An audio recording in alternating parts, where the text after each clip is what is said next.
Tell me, how seriously do you take Elon Musk? He hasn't filed any paperwork on this. It's just been an announcement on X.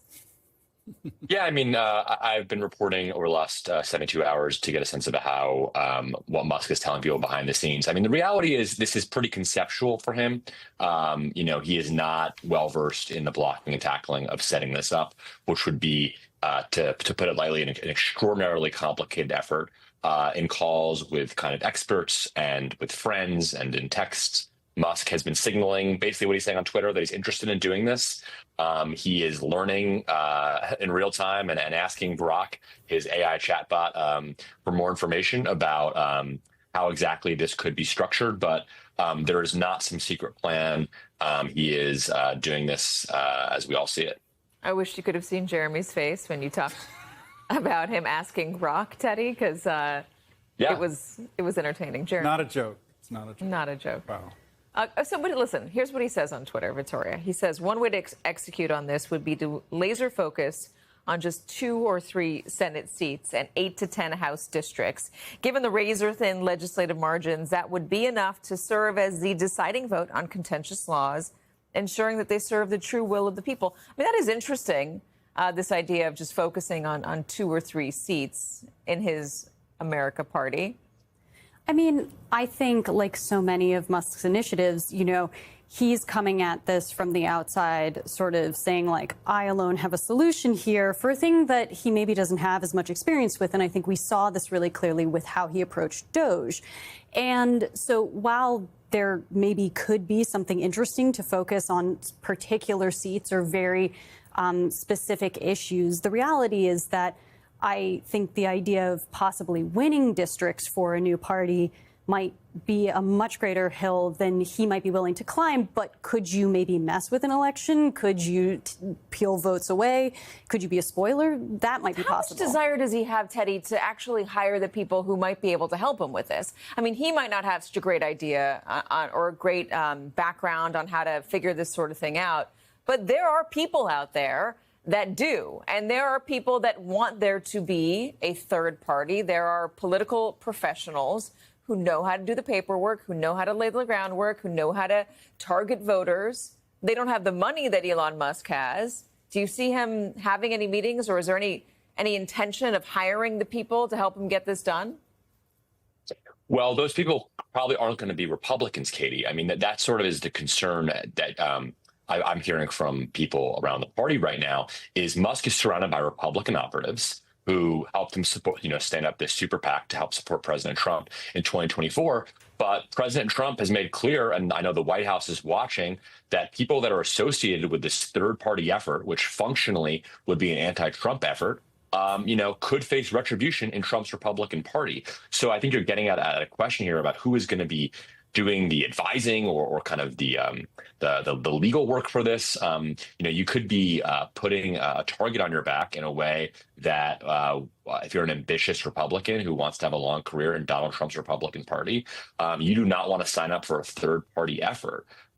So there is a world of kind of like political mercenaries who do third party efforts. And I'm sure the pay will be good if this effort ends up being real.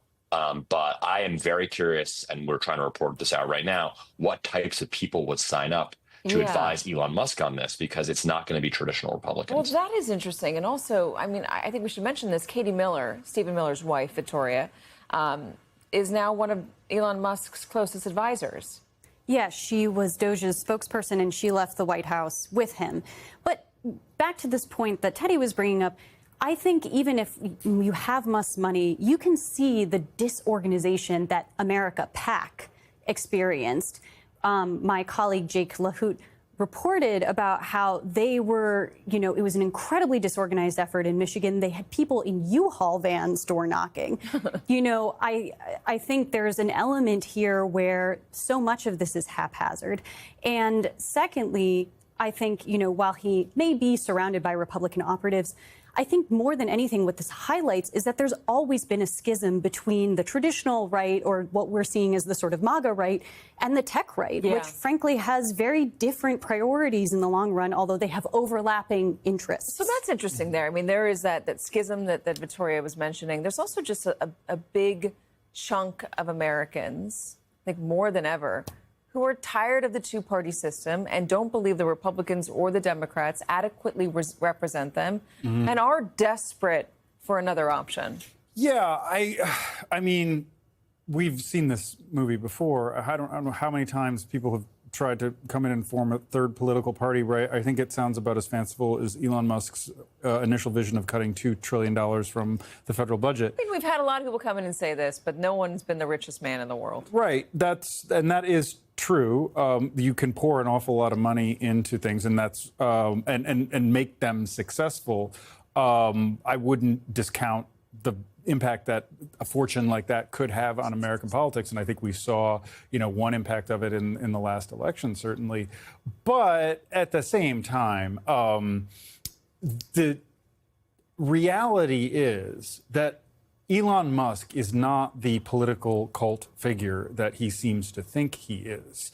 When he started this buddy movie with President Trump, and they were appearing together, Musk clearly thought he was some kind of political star, and you could see it. And there's been, reporting by my colleagues at the Times about his, his drug use at the time, and this kind of inflated sense of well, really like a detachment from reality that he had. And I just wonder how much of that has fed this, because Donald Trump is the leader of the Republican Party. It's not Elon Musk. Elon Musk doesn't have a political following. He has fanboys on social media. It's a big difference. Yeah, and I guess if you're Joe Manchin or you're the No Labels group, you don't necessarily want to go to Elon Musk because Elon Musk's values and political priorities aren't necessarily going to align with yours. Yeah, and I think, he has, again, there are specific areas of overlap that Musk and his other allies in the tech world who are right aligned have. They're very big on deregulation. The idea that they, are not going to have any inhibitions in creating new technology, modernizing the military, often via technology and tech companies that they are a part of or invest in. Those all align.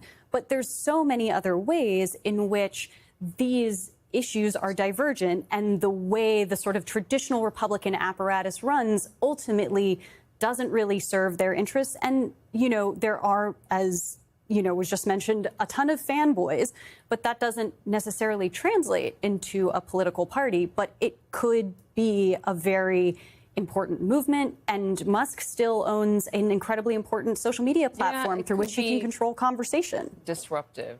Victoria, Jeremy, thank you so much. Teddy Schleifer, thank you as well.